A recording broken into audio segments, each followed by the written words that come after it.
রেলের কর্মচারীদের overtime issue সহ যত যৌক্তিক দাবি ছিল তা পূরণ করা হয়েছে।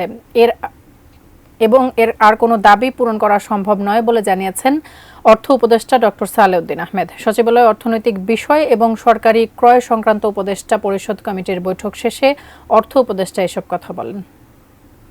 কিছু ইসে ছিল তাদের, কিছু কর্মচারীদের আমরা বেশ কয়েকদিন আগেই আমাদের তাদের যৌক্তিক যে সেগুলো আমরা দিয়েছি। তারপরে তারা কেন করেছে এটা তাদের ব্যাপার। কারণ হয় কি, প্রত্যেকেরই দাবি দেওয়া, একাধিক দাবি দেওয়া থাকে, তাই না? তারা বলেছে এই দিতে হবে, ওভারটাইম অ্যালাউন্স দিতে হবে, পেনশন। আমরা যতটুকু আমাদের সম্পদের ইস্যুতে আমরা বলেছি, অন্যরা সংস্থা আমরা যেভাবে দিয়েছি আমরা দিয়েছি। এতে তো মোটামুটি আমার মনে হয় একটা যুক্তি ছিল এবং আমরা দিয়েছি সুবিধা। এখন যদি তারা বলে আরও সবগুলো একসাথে দিতে হবে, তা আপনারা বুঝতে পারেন অর্থের সংকুলন তো আমার করতে হবে।